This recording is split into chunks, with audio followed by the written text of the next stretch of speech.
So you wound up going into private practice, and the context of this too, and family backstories. Your uncle was mayor, right? Correct. Right. So you've been around politics, and had you seen that and thought, it would be fun to be mayor one day, or was it just kind of a progression of like, I'd like to actually serve in that capacity after having some service within being a DA and being around the Attorney General and things like that?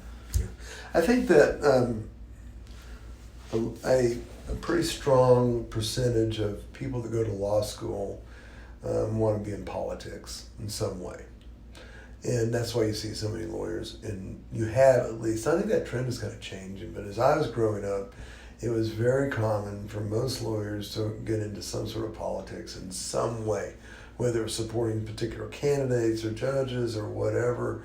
But you'd see them and they're involved, or you'd find out. If you look at today at the United States Senate, a lot of these older guys that sometimes you think maybe they need to be senators anymore now.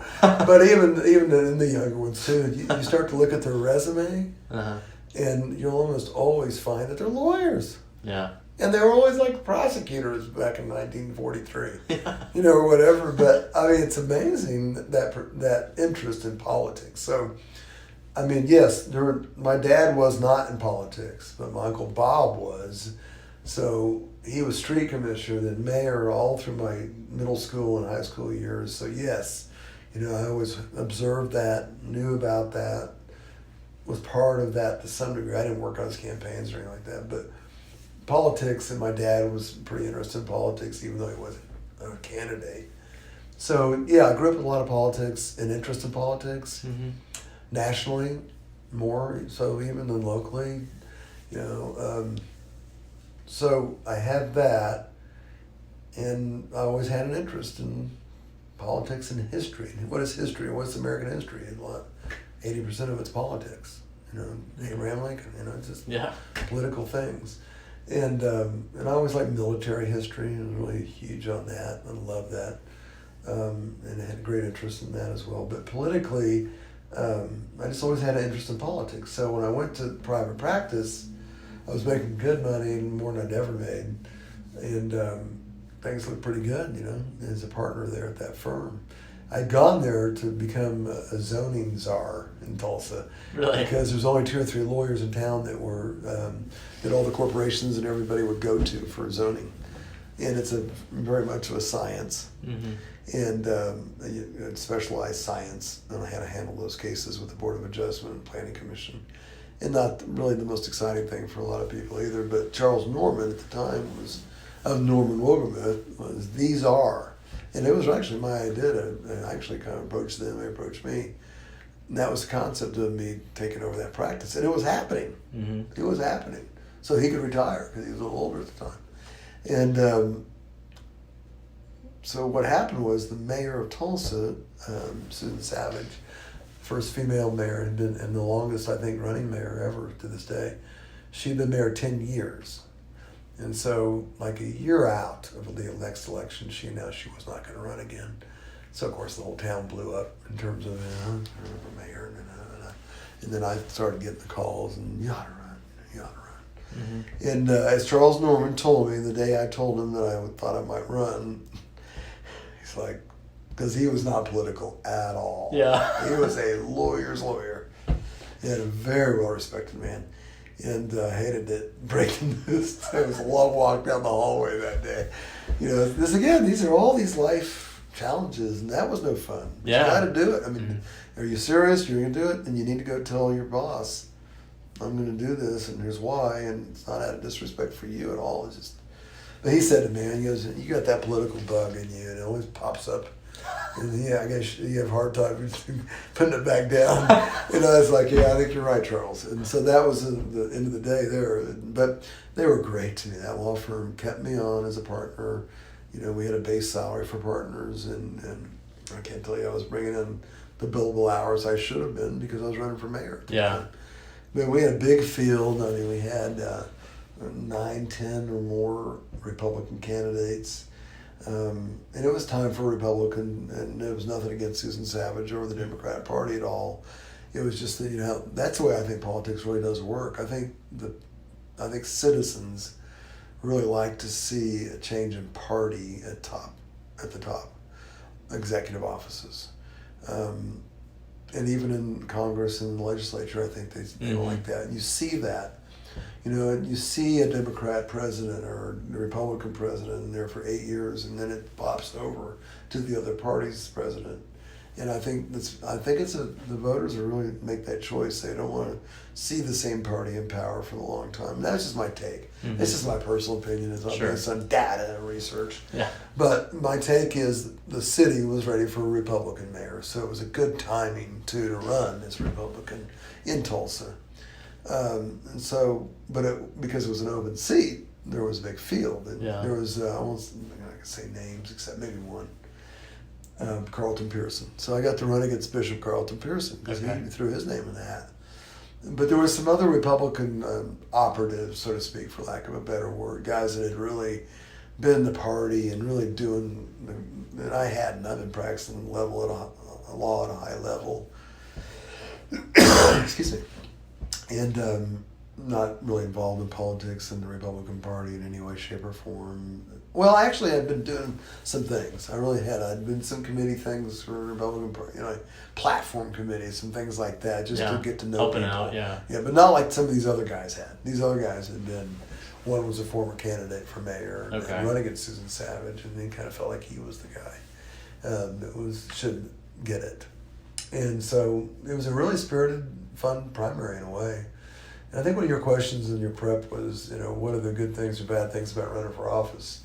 Because that was my first run. I've been appointed to everything else. Mm-hmm. So this was my first, running for office. And yes, it is quite a process. It is, and I admire, I'll say this all the time to anyone, I admire anyone that runs for office. Your grandfather ran for office once, a city councilor. Oh, did he really? Grandfather Jim. Oh, really? Yes, he did, Grandpa Jim. Yeah, he ran for city council. He didn't win. No, he did not. It was a big field. Yeah. It was a big field at the time. Okay. But anyways, and so was mine. But it's like the hardest work you'll ever do. And it's 24/7. It's all consuming if you really want to win. Yeah.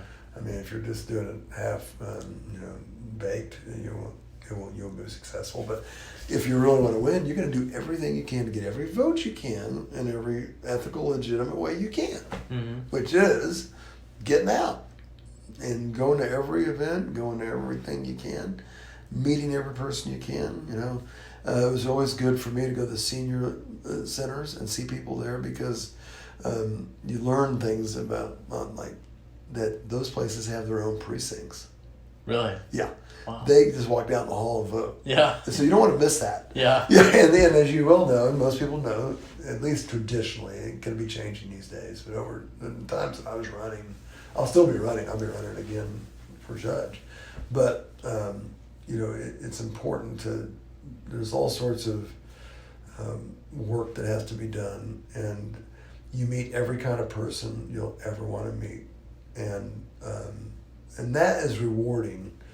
To me, the kids are rewarding. I love kids, and particularly when I became mayor later, just kids that come up to you at Quick Trip or wherever and want your autograph. Yeah. Things like that are pretty neat. Yeah. So there's some real positives that way. But running for office, the pros are you really get to see America and Tulsa, wherever you're running. You really get to see the people that you wouldn't otherwise, because you're going to meet everybody. Because you're going to go to in Tulsa, you're going to go to North Tulsa, West Tulsa, East Tulsa, South Tulsa. You're going to work everywhere and go to every picnic and every parade. And what happens there is you meet all these people you would never have otherwise met. Mm-hmm. And a lot of good people. And some people they're good, but politics attracts that. Yeah. It does. And it's okay. Because they're still very interesting people. Yeah. And of course you meet a lot of strong opinion people. Yes. And a lot of people that aren't always happy with what you're going to do or say. And that kind of gets back into what we talked about a little bit. We really haven't talked about. inability anywhere in life to please everybody. Yeah. Well, let's talk about that. Let's get into that real quick. Because when you run for political office, at the very minimum, 50% particular are always unhappy with you, maybe 50% are happy with you. So there's always going to be a good majority of people that are going to be unhappy with the decision or thoughts that you have towards something. How did you deal with that? And were there things that, people said that early on or even after you've been in it for a long time that were, particularly hurtful, but how do you adjust through that period of listening to those things and keep moving forward in the right direction and not let it really mess with you too much? Well, when you're really in the fire as an office holder or even a candidate, when you're really in the fire, you do have to turn to your faith. I mean, you do. You just have to. And you got to turn to prayer. I mean, when you run for office, you're going to meet a lot of pastors and you go to different churches and things. And as a cradle Catholic, growing up as a Catholic boy, that was really a great experience for me, actually, to see so many different wonderful churches and how many there are in Tulsa. I know one of our former mayors used to talk about he went to every church in North Tulsa, and 180 of them or 200 of them. We did too. You do, because that's what you do as mayor. You go out, you go to people's churches and places of worship and get to know them that way. But so that's the number one thing in terms of you got to have, I think, some way to go to a private place and be able to pray and be able to get some strength that way. Exercise, I think, is another way to clear your mind and get good thoughts going about what you should do or shouldn't do in a given situation. I was a big jogger. I played basketball, like we talked about 2 3 last week. When I wouldn't play basketball, I was running. And never was a marathoner or even a half marathoner. But I ran Tulsa Run several times, but that was it. What is that? 9 miles. Yeah. And that's as much as I ever pushed myself. And that was hard. But I was a regular 5K guy every day, just about 3 miles was something that I found as a good workout. But during those, I was telling somebody about this just the other day. During those times, my mind was cleared because you're by yourself, even listening to music on your headphones or whatever, now earpods. Yeah. And back then it was long headphones and maybe a Walkman, cassette Walkman. But it was the best time for me for speech to think about what I was going to say, maybe even that afternoon if I was running at lunch. And, it would just really help me answer questions that I otherwise couldn't answer to get that time alone. So that's one way to deal with it. Faith, prayer, working out, and staying fit and clearing your mind through working out and having that private time as well. I guess it all kind of comes back to private time where you really think. Yeah. Where not everybody's coming at you like they do as mayor or whatever. And even as judge, that happens. It has as presiding judge for sure. But that and then what people say or don't say. Okay. So when people talk about you, like I said earlier, you're either going to understand that that's just the nature of the beast. It is. But untruths are hurtful. And criticism just because somebody doesn't like you is hurtful. But you got to take it. Or don't get in the fire. Part of it, yeah. Just don't even get in there because it's going to happen. And today's worse than it's ever been. Yeah.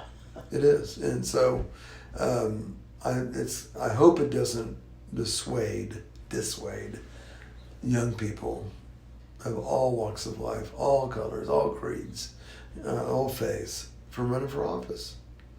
Because I think it is great to have great diversity in office. And with different opinions coming from different backgrounds. So with everything we talked about with my background, that's just one background. And it's so much better to have that plugged in with about 10 other backgrounds and everybody working together with different backgrounds to one solution. Yeah.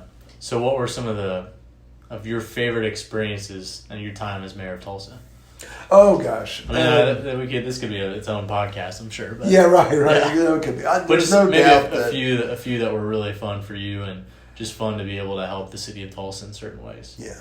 Well, I think the Vision 2025 program, without beating it to death, it is. It was I was coming in at a time when there had been at least two, maybe three, unsuccessful votes to build something big, whether mostly an arena.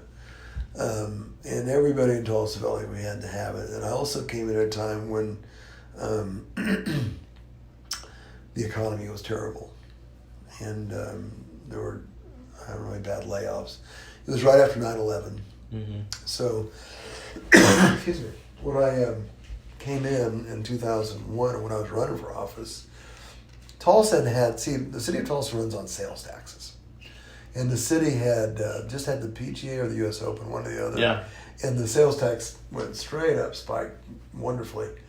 And then, every month thereafter it started going like that. Straight down. And this is because the post 9/11 economy was bad. And then there was a tech bubble burst in Tulsa, and then there was a lot of jobs at MCI and others that were a lot of really high paying value jobs. So it was a bad time economically. So you have these failures, you got bad economics going on, and everybody's like, not the time to do anything like this. But but everybody knew we needed it. And then I think Oklahoma City was a driver. Watching Oklahoma City was a driver because they had built an arena, and they were just they'd done their Bricktown development, and everybody kept saying, "How come they're gone? They were leaving this and that does." But it wasn't just Oklahoma City. It was cities like Wichita that were starting to leave us in the dust. And then, I just don't think we can have that. We need to be competitive with our other cities our size or better. Not just competitive, better. So I just believed in my heart that that was the right thing to do. Now, as a Republican, taxes are not on top of the list for those guys. It's the bottom of the list. Yeah. And you can ruin your political career doing something like that. But, I always, not that anybody ever listened to me, but the truth of the matter was all of the money that was generated by that Vision 2025 was for bricks and mortar. It was all for infrastructure, real infrastructure, not the infrastructure we're arguing about today. It was really bricks and mortar. It wasn't new government programs. It wasn't new government employees. In fact, most of the facilities we have privately managed by my direction. And so I just felt like it, but there was a lot of Republicans that didn't want to be part of it. But the city was ready. It was so ready for something big and good to happen. So putting together the campaign was a real challenge because we knew the arena was something that was really a flashpoint for negativity. And that's why I'd gone down before 2 or 3 times. So we put together the package. We got OU involved, OSU involved, TCC involved, Langston involved, all the higher ed in Tulsa involved, and TPS involved as well. And we couldn't do anything for the private schools. They all got kind of mad at me because they didn't know why they really gash everybody else. Well, why are we included in all this? Because you're private. Those are public funds and they're for public purposes, and it's illegal. Quite frankly. Now there were some things that we partnered our money with private-public partnerships that happened, but mainly it was OSU got a brand new engineering building, the Helmert Building. We got the BOK Center. OU got their big clinic at 41st, and Langston got a brand new beautiful building. You go drive and look at it and see that. TCC got a big beautiful building.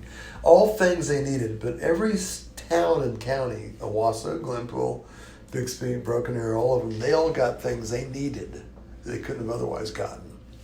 So everybody came together. And that's why all of it passed by 60% or better. Yeah. And then we did everything. That's another key in politics. You're going to ask the citizens for their money. You better follow through. And you better build what you said you're going to build. And we did. And I don't know if I've ever heard a single complaint from anybody, anywhere, that all the things that were promised were not built efficiently and built well. So that was 2025, and that was really the funnest day of my 4 years was the night of that election. Yeah. Would have passed big. Yeah. It really was. I mean, we had a little to do out at the fairgrounds because it was a city county. It was a county tax, and that's okay because we all knew the allocations how they were going to happen. But it was a really great example of city county governments working together. And I don't think it's ever happened like that. I don't think it had ever happened before. I don't think it's ever happened since. Mm. Yeah, and to look back, what year was this again? So that was, I got elected 2002, and we took a whole year of community involvement and input. We had a citizens committee, we had neighborhood associations involved. I mean, everybody was on board, but it took a year to build it. Now, a lot of people were very impatient, on the business side, that wanted it tomorrow. Yes, yeah. And I had to keep telling them, or happened yesterday, and I had to keep telling them, no, we're going to do this right. Mm-hmm. Because I think we've rushed the other ones.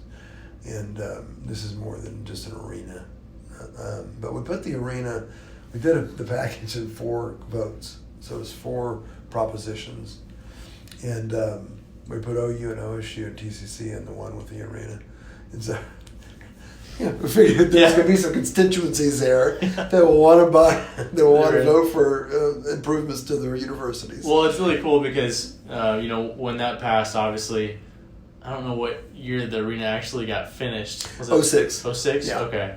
So, to see the growth, if you were to look at a picture of downtown Tulsa. Right. Or maybe it was later. It was a few years later, I'm sorry. Yeah. When I left in 06, it was still in construction. Okay. So 2009, I think. Yeah. Or maybe 7. Yeah. But maybe 7 or 8. I was invited to the. But it's amazing to look at a picture of yeah, that's good. Downtown Tulsa, and to see it then versus see it now. Right. It's 2021 at the moment we're talking right now. You have Vision 2025, and to have something of that magnitude happen, and to see the growth that's occurred, and to see how Tulsa has transformed for the better. Yeah. It's tremendously growing. People come because they actually would want to come to vacation and see things here in Tulsa. Right. Not just because. Right. Well, when the ballpark, the Drillers Park, was built down to other end of downtown, from the mayor after me, and I thought it was a fabulous idea. And I think that's really turned out because it's kind of that bookend idea, the arena down here and this down here.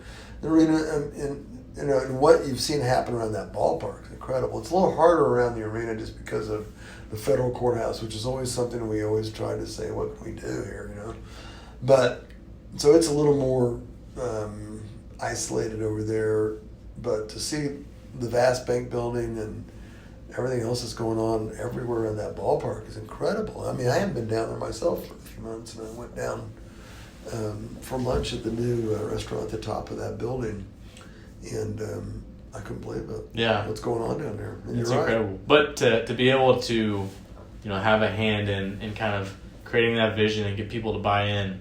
I mean, what a cool experience. I mean, it's cool to look back and see now that you were, the big catalyst behind making that happen. I appreciate that. It was exciting. It was a real team effort. Again, it gets back to teamwork. Yes, absolutely. It was unbelievable teamwork. And to get something like that of that magnitude, for everyone to buy in and get on a team level of pitching the vision, making it happen. Exactly, Bailey. That's very, very challenging. So you hit that right on the head. It was everybody pitching in and everybody getting out to share the vision with the people that were going to matter, which are the citizens. Mm-hmm. And, I mean, we hit the road locally. Yeah. I mean, we went everywhere. And there was like one group of us had a PowerPoint presentation we could put up, and then the other group had this and that. And there was really 4 or 5 people that had their own little group and their own little presentation. And they went everywhere around town, the library, wherever they could go to. Yeah. So it was fun in a way. The thing about this, I just thought about this, how, in a sense, back when you made all those calls to get the job, that's what you're kind of doing all the time. You're going pitching the idea, you're out, you're doing it constantly and consistently and with persistence, and you're just trying to make it happen. And that's true, I think in life, throughout life. Mm-hmm. And, I found myself doing the same exact thing this last year with the county, who had received all the CARES money, and they're still getting it. And so for the courts, who are the major tenant of the county courthouse, people realize that Tulsa County owns the building, they run the building, they manage the building, they're landlords. We're tenants. Now we're the only tenant, really. Yeah. But that is the legal relationship. And so when they got all the money from the CARES Act, and then the second one that happened in December of last year, then there's been a third, I guess, since then, but they received a certain amount of money, and everybody could apply for it that had a COVID-related need. Of course, we did, and we've been able to get all brand new technology in all the courtrooms. We've been able to restructure and reconfigure courtrooms. But I found myself having to have the same persistence with the county commissioners. Not that they didn't want to help us, I'm not saying that. What I'm saying is you got to make your case. Yeah. I mean, why do you want $3 million? I mean, you're not just going to say, give me $3 million, you're going to tell us several things. Yeah. How is it COVID related? Is this the best bang for the public buck? And you need to justify it. How is it related to CDC regulations and protocols? So we had to really put together a package, and I had to go present it. Yeah. In public, in a public hearing, in front of the commissioners. And with the pandemic, there were so many challenges in terms of the original. Do you close down? Do you not? If you don't, how do you operate? Masks, all those things that came up over time that had been dealt with by me, working with the county commissioners. Because I have a whole constituency of citizens and lawyers, for judges, those are who are in front of us every day mostly.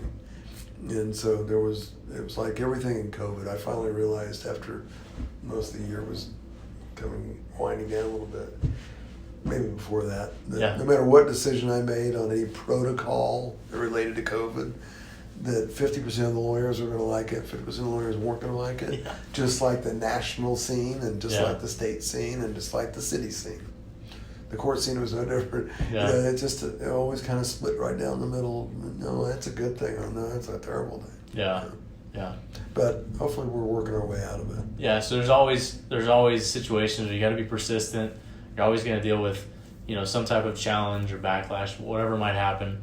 One thing I did want to ask about, just from your perspective, because this is something that there's lots of highs. Being able to be the mayor, to win the mayor spot, to have 2020 pass, all the things that you got to do to help a lot of different people and to really help the city of Tulsa. Because I know you yourself are very proud American and very proud Tulsan, right? Oh yeah. So, and that's probably as good as it gets, being able to help your city try to catapult to get to its best level it can get to in the time that you're there.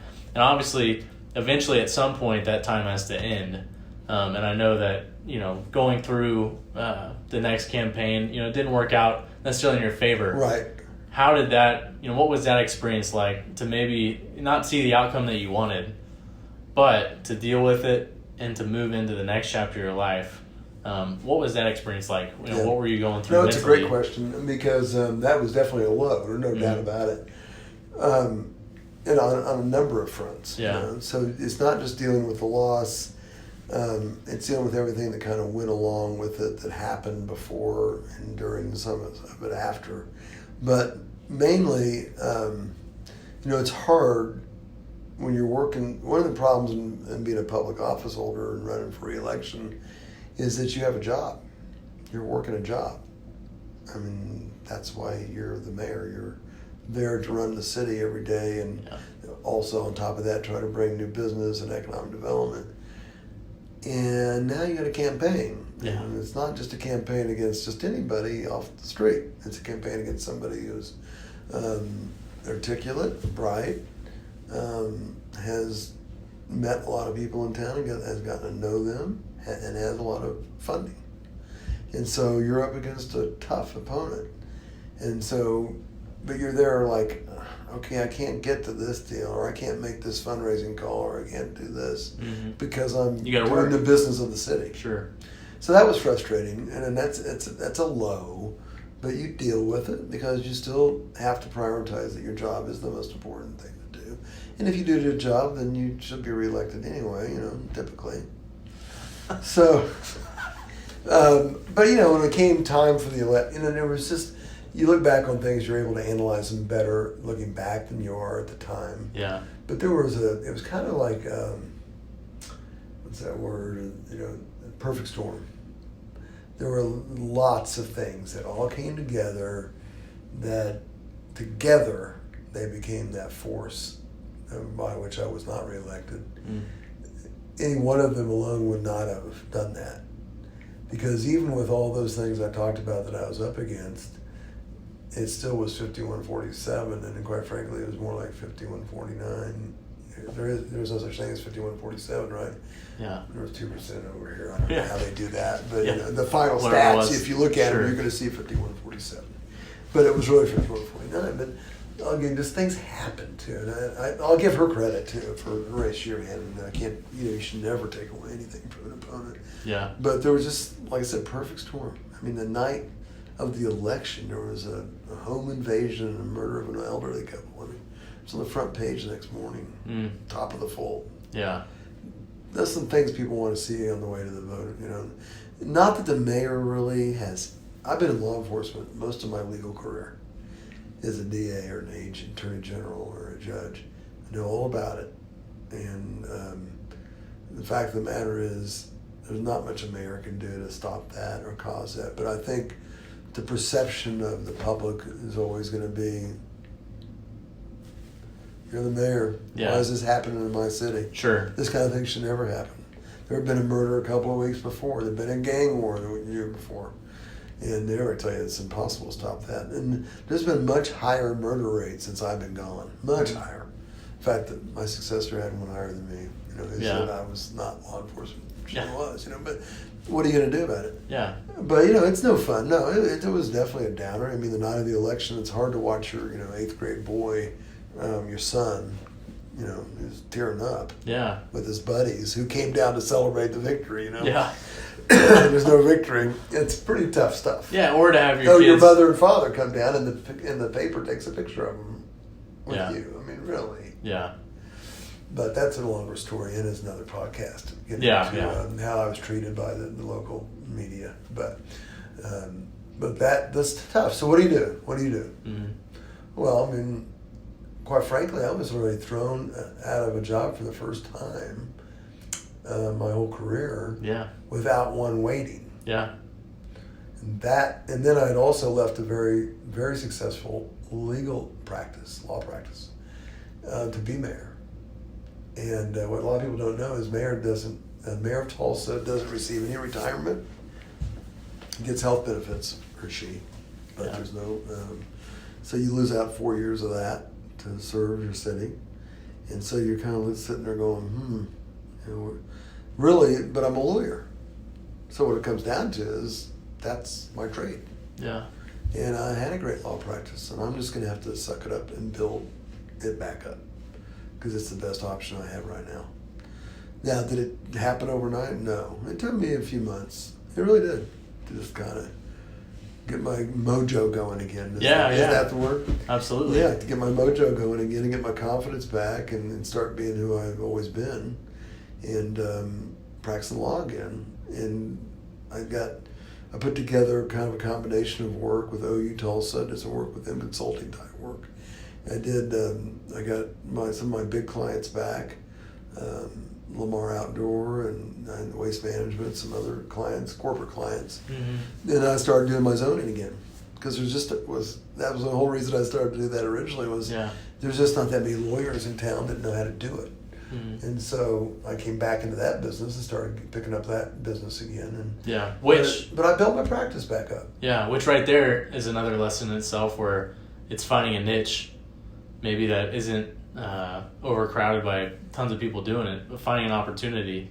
And, exactly. And making the most of it, right? Yeah. So I remember talking to, I won't say the name of the lawyer, but he's a long time, he's passed away now, but I remember, I'll never forget the conversation. I went to Morris Martin law firm here in town, and it's another very well-respected firm of counsel, which means you basically bring in your own business. Yeah.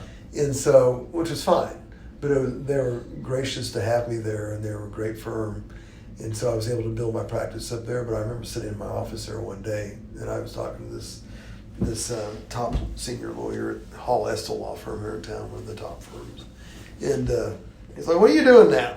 Because he was that kind of guy. Yeah. And I said, "Well, Pat, I'm practicing law. I've got a law practice." What? Because I just come out being mayor, within the 3 months before that. Yeah. And he's like, "You're building your practice back up?" I said, "Oh my gosh, good luck with that." That's hard. Really? Think about it, because you lose all your clients. Yeah. Because you're mayor. And they're like, I need a lawyer. He's not available anymore. Yeah. So I'm going to find somebody else. And they find somebody else, they'll stick with them. They're not going to just jump back to me. Yeah. But over time, they did, really. And so I was always having a very nice, wide, varied practice. I was with them, then I went off and with a friend, old-time family friend, Brett Swab, and had our own practice together. We weren't partners, but we shared space. But mine was practice was good enough to make a good living, and so I did rebuild it. And I did have to. I mean, I really didn't have a choice. Yeah, I mean, it wasn't a choice where I could not do anything.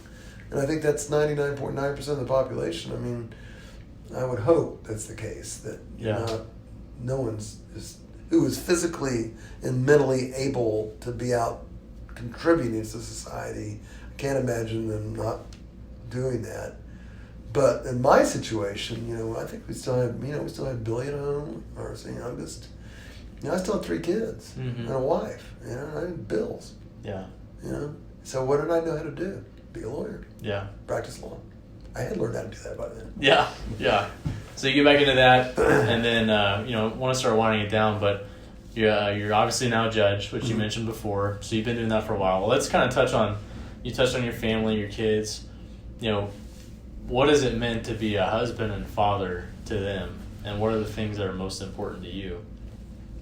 Well, I want to go back to the politics for a minute, because politics does take you away from your family. Yeah. And when guys and ladies say, I'm leaving office of Congress or whatever because I want more time with my family, and I said that when I left the DA's office.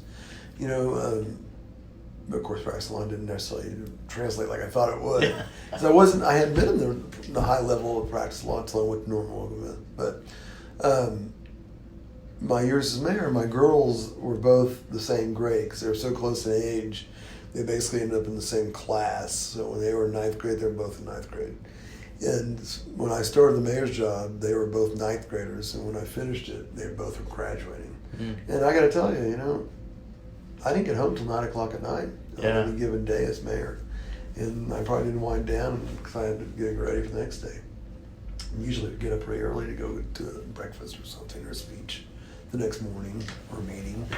And so, those 4 years went really fast. And I hate to say it, but I kind of look back and miss those 4 years with my girls. Because that's an important time of life in 9th and 12th grade. But I know Kathy Findwell, both grandmas and parents were around back then. But the point is, politics really, you better think about it does. People want to see strong family people in office, generally speaking. At least in Tulsa they do, I think. In Oklahoma they do. And I think it means a lot to them to see that as a family person, you've got to realize the impact on your family. And then, of course, the criticisms that, it's hard for kids. And I didn't have a lot of that where, I was my kids really kind of went on and did their thing. They did their school. I didn't have to go home at night and find them crying about what some guy on the radio had said about Dad, because they didn't really follow all that stuff that way. Yeah. They just didn't. I'm glad they didn't, quite frankly. But like I said earlier about Kathy, my marriage, we've been married 38 years. And marriage isn't easy either. It's a wonderful institution. It's God blessed, and God ordained, and it should be, because it is a compact you make to support each other no matter what. Kathy's always done that. In fact, she's the first one to criticize me, but she's the first one to defend me. If that makes sense. It's probably a good saying. Your loved ones should be the first ones to criticize you when appropriate and within reason. And the first ones to praise you and support you and defend you. So Kathy's always that. So I think, but we've always, I came from a close family. We still had a lot of fun and with the kids growing up. And I look back, it's kind of interesting, you take so many pictures and stuff when your kids are little in video. Yeah. And I wish our video was as good back then as it is now. Yeah. But it was fair enough. It was Sony cassette 8s, right? But Kathy has been clearing out a lot of photo albums and stuff out of the closets and things, and so I've had the chance to look through a lot of them. And you really start, and a lot of them includes you and your mother and father, and your brother, And you look back on all those times and you realize, God, we really had a lot of good times with any of the hard times and any of the setbacks. And we still are very blessed. And you kind of forget how great your family life really was when you get away from it for a while. And then as they grow, as your kids grow, you get to a point where all you want for them is the best education they can get, the best job they can get. Mainly, you want so they can support themselves and be successful. You want that in your children. You always want that, I think. I do. And you want to see them with people that are good people. So if they get married to a good person. Yeah. That's going to take care of them and support them, just like they'll take care of them and support them. Yeah. My marriage is, I think, has been a perfect example because Kathy's always worked. She works to this day, works at juvenile court, and has for years. She worked for the Oklahoma Indigent Defense System for years. She developed her own. One of the things that really attracted me to her was her independence, actually, and was her her own professional life and track that she was on. Yeah. It always kind of felt like, no matter what happens to me, I'll feel good because I think she's always going to be able to support herself. Yeah, very self-driven and motivated. Yeah, and so we've had that really team effort raising our kids. I mean, when the kids were babies and you have to be up all night, I hope most couples do, but we figured out a pretty simple solution. This is your night. So I know that I get to sleep all night. Yeah. Because I don't have to get up because you're getting up with the baby when the baby cries. Yeah. Teamwork. So, we just always say that. Yeah. Yeah. I mean, so you're going to get a good night. At least every other night, you're going to get a really good night's sleep. So you're so tired from being up the night before. But no, I mean, I think our family life has been as good as it could have been with all the public involvement. And it gets to things like this, like going out to dinner. When I was in office, you think I ever took the kids and my wife to dinner anywhere where we weren't interrupted? Yeah. No way. You might say, well, maybe you should have gone out. Well, I mean, but sometimes you're going to go out. Yeah. Right?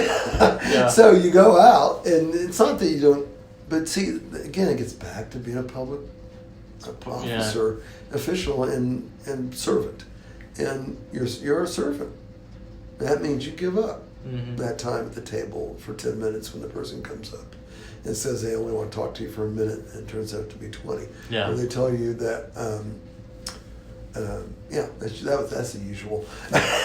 One quick question, or just 1 minute. But that's where your grace and your graciousness has to come to the surface. And are you real or not real? Are you fake or not fake? If you're real and you're not fake, you're going to listen to whatever that person says, even though they're interrupting your family. And they might not appreciate it. And that's just the way it goes. Yeah. I really think that you take each challenge as it comes and you deal with it. And like I said, leadership and deal with it means solving the problem that's in front of you. Yeah.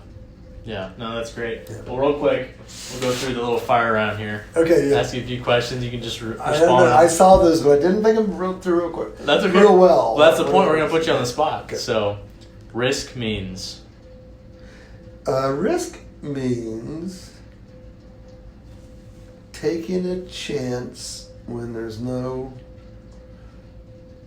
certain conclusion. Okay. In other words, your risk is putting yourself out there on whatever it is. It could be investing in a rental house. You're taking a risk. Yeah. That you're going to get the return you want to get. A lot of people your age look at things like that. That's risk. Yeah. You're taking a risk. I mean, there's a lot of risk in business. There's risk in life. Running for office. Absolutely. I mean, there's risk in being honest. Yes. So I hadn't thought about, being honest with your loved ones about whatever it is you need to be honest about. You're taking a risk that it will offend them, a risk that they're going to be angry, a risk that, but it'll work out. Yeah. I think so. Awesome. Favorite sports team?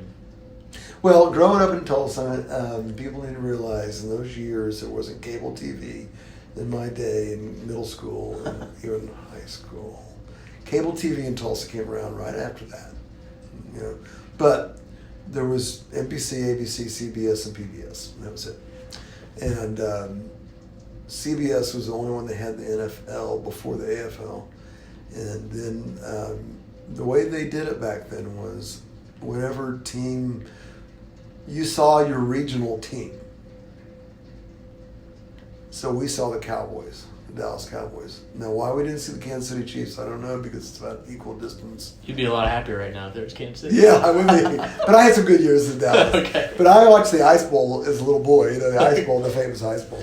But Dallas was great. And then so the Cowboys, it's been a long, dry spell. And my kids grew up, like most kids, they'll grow up liking their parents' teams, and my kids are no different. Yeah. And St. Louis Cardinals in baseball, and the New York Knicks in basketball. They don't know much about that, but that was my Clyde Frazier story. Okay. So there we go on the favorite teams. Yeah. Service means. It's been a long, dry run for the Knicks, too. For the Knicks? Yeah. really long. Yep. 71 was that championship. Yeah, you had some good years, and then right. the last few have not been so good. Yeah. Service means. Service means putting others before yourself. Okay. Whether it's your spouse or your friends, and it's not an easy thing because we are, as human beings, I think, somewhat self-centered to begin with. Survival, I think that's just ingrained in our DNA. Yeah. To look out for ourselves first. And it's not really a selfish thing. I think it's almost a biological thing. But service then means putting that aside, or having the ability to put that aside and really help others that are in need. And I really think that's one of the number one missions in life. And I'm not saying I'm perfect at it. Yeah. I'm saying that I think it is what we should strive for. Mm-hmm. Yeah, absolutely. Best place you've ever traveled to? Let's see. I'm not a world traveler, so I can't tell you about a lot of exotic overseas places. We've been to France, surely, but every trip we take like that, we've rushed it, and it just hasn't been as good as it probably should have been. Uh-huh. But I just have to say, we go to Colorado on a regular basis. We've had kids there, but I just don't. I like the beach, but I still don't think there's any place better than the mountains. Yeah, Colorado. Yeah. Yeah, that's a good good place. And I know there's a lot of other people that feel the same way. Yeah. I see them all over the place. Yeah. It all comes down to. Oh boy. It all comes down to. Well, I do believe, as part of my faith, that it's all going to come down to you and God at the end. And as I get older, I believe that more and more. And I think that's what happens with older people. That's why you see them sometimes change their ways. They start all of a sudden volunteering at John 3:16, and they never have before. Yeah. Because when it all comes down to it, I think they realize that. Mm. And then what am I going to answer to? Yeah. There's I think it's a good closer here. There's, they have you go to YouTube and see all these people that say they've had the near-death experiences. It's a whole big field of its own. It's a whole big thing of its own. But and so I've watched some of those interviews with people that say they've had them. Yeah. They range from doctors to all sorts of people. And they seem consistent in a lot of them. And I'm not saying I believe them or don't believe them or whatever, or whether those people really did go see parts of heaven or not. But there was one guy that said, he went through all these tunnels, all the things you usually hear about. See, he said, well, and then there was Jesus. And Jesus said to me, I think his name was Jim. And then the first question he said, Jim, tell me what you've done with your life. And I thought, that's it. Now, what are you going to tell him? Mm-hmm. If you believe in that, or if you believe in Jesus, then what are you going to tell him when he asks you that in your afterlife? And so, what does it come down to? It comes down to, what is your story? What are you going to say about your life that you did that was good? And how are you going to explain the things that you did that were bad? Because everybody does do that. Because again, back to the basic theme, we're human beings. Mm-hmm. We're not perfect beings. Yeah. And we all have faults, and we all fall short. I think these are biblical things. I'm not trying to be so biblical. Yeah. But I do believe that's the end of it, is how you treated others. And I think like with my granddad, I mean, that's a classic example of always treating everyone the same. Mm-hmm. Yeah, that's great. Yeah. Well, the last one in the fire round is, do you have maybe one or two people that you met that you admired from afar, that you got to meet that you really admired? I think most of the people that, as mayor, you get to meet a lot of interesting people. Like, sure. James Taylor came here and played at the Civic Center before it was redone. And my wife and I went down, and she brought her old albums, Sweet Baby James album or whatever. Yeah. So we got to go down and meet him. There was some cool, and he signed the album. We got to do some cool things like that. And I'd always loved James Taylor. I always loved his music. There were some others like that, just famous people. But I think that, again, the most important people in my life were the people that I consider mentors. And that would have been Robert Henry, the Attorney General, who hired me originally. David Moss, who hired me a couple of times. Mm-hmm. And then Tom Gilbert was the chief prosecutor in the DA's office, later became a district judge for 14 years. And in fact, I took his docket. He retired, and I ran for that office. Mm-hmm. It was open seat. Yeah. So really, I think it's more important to the people that I met that really made a difference in my life. Yeah, absolutely. Yeah. Yeah. Do you have a certain piece of advice that you've thought is the best piece of advice you've ever received that you'd share to someone maybe who's, maybe towards the end of their career or even towards the beginning of their career? I got to tell you, there's, I do remember when I became a special judge, there was an appellate judge, John Reef. He's now retired Oklahoma Supreme Court Justice. But I remember going to tell him thank you for writing a letter of reference for me. And he said, "Bill, you don't need to thank me." He said, "What you need to do is whenever somebody asks you throughout your life to do something like that for them, you do it." Mm. Just that kind of advice. And from wise people along the way, it really made my life what it is. Yeah. Yeah, that's great. So this podcast is called Building Excellence. What does building excellence mean to you? I think everything we've talked about is involved in building excellence. I think it's, and there are some quotes I've heard the last 2 days that I think maybe people know about more than I've heard about. One is like, hard work beats talent when talent doesn't work hard. You know that one? Yeah. I didn't hear it until like yesterday. Some lady was on the radio, and I guess it's a motivational theme, but it really resonated with me. And then I heard another person on the radio the last couple of days, and she says she has this show, but she says it's called Live Your Masterpiece. Live Your Masterpiece. And I thought, that is really cool. Because think about that. God has given each person their own masterpiece to paint and live. And that gets back into, if you believe, does God have a plan for each person and what he really wants to see you do with your life? And why are some people like my brother so good fixing a car but not so good with words? Yeah. Why am I so good in my mind with words and not so good at fixing cars? Then something's going on. Yeah. Yeah. Awesome. Well, thanks for being on the show. Really appreciate it. My pleasure. It was great. My pleasure.